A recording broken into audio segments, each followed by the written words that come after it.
నమస్తే. నేను మీ అశ్విని కుమార్. ప్రపంచవ్యాప్తంగా ఉన్న భారతీయులందరికీ కూడా స్వాతంత్ర దినోత్సవ శుభాకాంక్షలు. ప్రధానమంత్రి నరేంద్ర మోడీ 2015 నుంచి కూడా మనం 14 నుంచి చూసుకున్న స్వాతంత్ర దినోత్సవ సందర్భంగా ఆయన మాట్లాడుతూ ఏదో ఒక కొత్త రెవల్యూషను ఏదో ఒకటి ఆయన ప్రారంభించడం కానీ అనౌన్స్ చేయటం కానీ గత 10 సంవత్సరాలుగా మనం చూస్తూనే ఉన్నాం. 11 సంవత్సరాలుగా పొలిటికల్గా కానీ సోషియో ఎకానమీ ఏ పరంగా చూసినా కూడా స్టార్టప్స్ పరంగా ప్రతిసారి ఆయన స్వాతంత్ర దినోత్సవ సందర్భంగా మాట్లాడుతున్నప్పుడు భారతదేశ అభివృద్ధి గురించి ఏదో ఒకటి కొత్త ప్రోగ్రాం స్టార్ట్ చేయటం, స్వాతంత్ర దినోత్సవం రోజు అనౌన్స్ చేయటం చూస్తూనే ఉన్నాం. ఒక్కసారి మనం 2014 నుంచి మోడీ ఎలాంటి ట్రాన్స్ఫార్మేషన్ ఆగస్టు 15 స్వాతంత్ర దినోత్సవం సందర్భంగా ఎట్లా ఒక్కొక్కటి మార్చుకుంటూ వచ్చారు భారతదేశాన్ని. భారతదేశంలో ఆయన తీసుకొచ్చిన కొత్త రకమైన ఒరబడి ఏంటి అనేది ఒకసారి నెమరు వేసుకుందాము.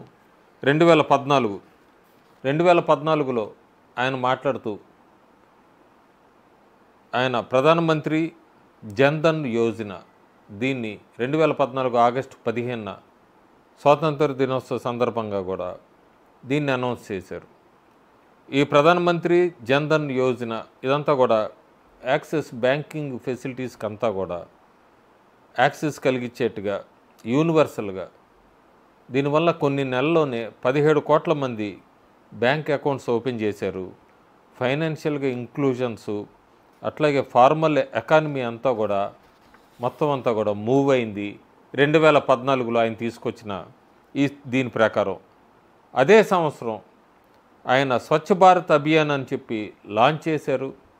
శానిటేషన్ గురించి, పరిశుభ్రత దీని గురించి అంతా కూడా చాలా లక్షల్లో టాయిలెట్స్లను కట్టించటం, పబ్లిక్ హెల్త్ మీద, హైజెనిక్ మీద రూరల్లో, అర్బన్లో, గ్రామీణ ప్రాంతాల్లో, పట్టణ ప్రాంతాల్లో భారతదేశంలో చాలా మార్పులు తీసుకొచ్చారు.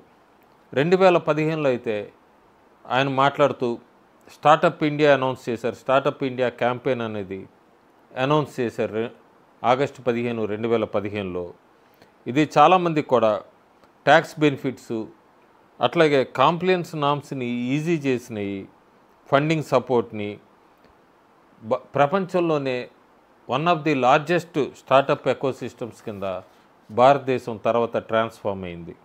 అదే సంవత్సరం స్టాండప్ ఇండియా స్కీమ్ అని మహిళల్ని టార్గెట్గా, షెడ్యూల్ క్యాస్ట్, షెడ్యూల్ ట్రైబ్స్ను కూడా టార్గెట్గా స్టాండప్ ఇండియా స్కీమ్ అనేది ఒకటి లాంచ్ చేశారు. బ్యాంక్ లోన్స్ ఇవన్నీ ఇస్తూ కూడా మొత్తం మహిళలందరినీ కూడా ఒక ఇంక్లూజివ్ గ్రోత్ కిందకి ముందుకు మార్చుకొచ్చారు 2015. 2016లో కనుక మనం చూసుకుంటే ఆగస్టు 15న ప్రధానమంత్రి ఉజ్వల యోజన దీన్ని తీసుకొని వచ్చారు మోడీ. ఎల్పిజి కనెక్షన్స్ని అందరికీ కూడా ప్రొవైడ్ చేయటం, ముఖ్యంగా మహిళలకి, బిలో పావర్టీ లైన్ బీపీఎల్ ఆ హౌస్ హోల్డ్స్లో ఉన్న వాళ్ళకి. ప్రస్తుతం మనం 2024 చూసుకుంటే 2016లో ఆ స్కీమ్ ప్రారంభించినప్పుడు 2024 చూసుకుంటే 9 కోట్ల మంది హౌస్ హోల్డ్స్కి క్లీన్గా ఇప్పుడు కుకింగ్ ఫ్యూయల్ దొరుకుతుంది. దీనివల్ల ఆరోగ్య సమస్యలు తగ్గినాయి, జెండర్ ఈక్వాలిటీ కూడా సమానమైంది, ప్రమోట్ చేశారు కూడా అని చెప్పచ్చు. 2016లోనే డిజిటల్ ఇండియా క్యాంపెయిన్ దీన్ని కూడా లాంచ్ చేశారు. ఆన్లైన్లో ఇన్ఫ్రాస్ట్రక్చర్ కానీ, ఇంటర్నెట్ కనెక్టివిటీ కానీ ఇలాంటివన్నీ కూడా ఇనిషియేట్ అయినాయి. ఇదంతా కూడా ఈ గవర్నెన్స్ని ప్రమోట్ చేస్తూ 2016లో ఆగస్టు 15న ఆ తర్వాత కూడా దీన్ని లాంచ్ చేశారు. 2017లో మోడీ స్వాతంత్ర దినోత్సవ సందర్భంగా అట్లా మాట్లాడుతూ కూడా జిఎస్టీ అంటే గూడ్స్ సర్వీస్ ట్యాక్స్ని అనౌన్స్ చేశారు. ఇండైరెక్ట్గా యూనిఫైడ్ ఇండైరెక్ట్ ట్యాక్స్ సిస్టమ్ అని చెప్పచ్చు. సో 2017లో దాన్ని తీసుకొని వచ్చారు. ఆ తర్వాత అందరం చూసాం కూడా ఇది సింగిల్ నేషనల్ మార్కెట్ని క్రియేట్ చేసింది, ఇండియన్ ఎకానమీని బూస్ట్ కూడా చేసింది. 2018లో ఆగస్టు 15 స్వాతంత్ర దినోత్సవ సందర్భంగా మోడీ మాట్లాడుతూ ఆయుష్మాన్ భారత్ ప్రధానమంత్రి జన్ ఆరోగ్య యోజన పిఎంజేఏవై దీన్ని లాంచ్ చేశారు. ఇది ప్రపంచంలోనే ఒక పెద్ద ఇన్సూరెన్స్, ఆరోగ్యానికి సంబంధించిన ఇన్సూరెన్స్ స్కీమ్ అని చెప్పచ్చు. ఒక 10 కోట్ల కుటుంబాల పైన ఇదొక పెద్ద ఫ్యామిలీ కవరేజ్ కూడా హెల్త్ పరంగా చూసుకుంటే. సో దీన్ని 2018లో అనౌన్స్ చేశారు మోడీ. 2019లో మళ్ళీ రెండోసారి గెలిచాక ఆగస్టు 15 నాడు అందరికీ తెలిసిందే ఆర్టికల్ 370 రెవోకేట్ చేశారు. జమ్మూ కాశ్మీర్ స్పెషల్ స్టేటస్ని తీసేశారు. దీన్ని మళ్ళీ ఆయన 2019లో ఆగస్టు 15 సందర్భంగా ఇదొక పెద్ద సందేశం ఇదొకటి పంపించారు. అట్లాగే 2020లో కోవిడ్-19 పాండమిక్ టైంలో కూడా ఆత్మనిర్భర్ భారత్ అభియాన్ ఇదొకటి తీసుకొని వచ్చారు. అది సెల్ఫ్ రిలయంట్ ఇండియన్ మూవ్మెంట్ అని చెప్పచ్చు. డొమెస్టిక్గా మ్యానుఫ్యాక్చరింగ్ని బూస్ట్ చేసింది. ఇంపోర్ట్స్ అన్నిటి మీద డిపెండ్ అవటం తగ్గించింది. లోకల్ ఇండస్ట్రీస్ని అంతని కూడా బాగా ప్రమోట్ చేసింది. 2021 పిఎం గతిశక్తి నేషనల్ మాస్టర్ ప్లాన్ దీన్ని లాంచ్ చేశారు.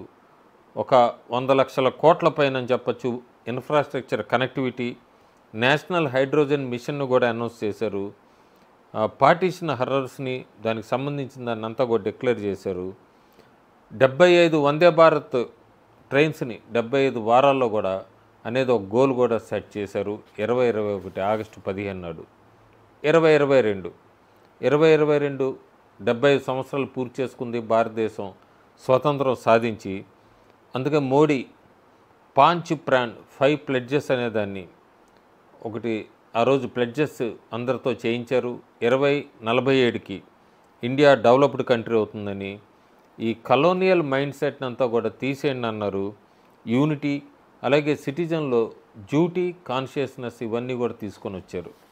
2023 మోడీ స్పీచ్ మొత్తం కూడా ఆగస్టు 15 సందర్భంగా, స్వాతంత్ర దినోత్సవ సందర్భంగా ఇండియా గ్లోబల్ రైజ్ గురించి, డెమోగ్రాఫిక్ డివిడెండ్ గురించి, ఉమెన్ లెడ్ డెవలప్మెంట్ గురించి, టెక్నాలజీ లీడర్షిప్ గురించి దీని గురించి మాట్లాడారు. ఫుల్ ఫోకస్ అంతా కూడా ఆయన ఇండిపెండెన్స్ 2047 గురించి కూడా, వికసిత్ భారత్ గురించి కూడా ఆయన మాట్లాడారు.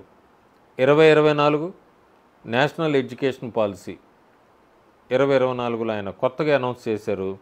ఎడ్యుకేషన్ సిస్టమ్కి సంబంధించింది. సో మొత్తం అంతా కూడా స్టూడెంట్స్ని 21st సెంచరీకి ఛాలెంజ్ చేస్తూ కూడా కొత్త పాలసీని ఒకటి తీసుకొని వచ్చారు.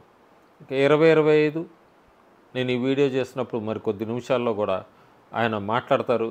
కానీ ఏమైనా గెస్సులు అంటే operation Sindoor, India's military power గురించి, కొత్త భారత్, నయా భారత్ గురించి ఆయన ఏమైనా చెప్తారని అందరూ ఊహించుకుంటున్నారు. ప్రస్తుతానికి మనం 2014 నుంచి చూస్తే financial inclusion to health care, అలాగే ఎడ్యుకేషన్కి సంబంధించింది, నేషనల్ ఇంటిగ్రేషన్కి సంబంధించింది, ఇవన్నీ కూడా ప్రధానమంత్రి నరేంద్ర మోడీ స్పీచ్లు స్వాతంత్ర దినోత్సవం సందర్భంగా టార్గెట్ చేస్తూ మాట్లాడారు. ట్రాన్స్ఫర్మేటివ్ పాలిటిక్స్ అని చెప్పచ్చు. మొత్తం అంతా కూడా ఒక్కొక్క అనౌన్స్మెంటు, ఒక్కొక్క నయా భారత్, న్యూ ఇండియా అని చెప్పచ్చు, వాటి వైపు అడుగులు వేసేట్టుగా, సెల్ఫ్ రిలయంట్గా, ఇన్క్లూజివ్గా ఆయన స్పీచ్లు ఉంటూ వచ్చినాయి. సో 2025లో కూడా భారతదేశాన్ని నవశకానికి ముందుకు నడిపించేదో కొత్త అనౌన్స్మెంట్ ఏమన్నా ఉంటుంది అన్నది భారతీయులందరూ ఎదురు చూస్తున్నారు. చూద్దాం. గత 11 సంవత్సరాలుగా భారత్ని ట్రాన్స్ఫర్మేటివ్ వేలో హెల్త్ కేర్ సందర్భంగా అన్ని రంగాల్లో కూడా ముందుకు తీసుకెళ్తున్నారు. 2025 ఏం చెప్తారనేది మనం వేచి చూద్దాం. Thank you.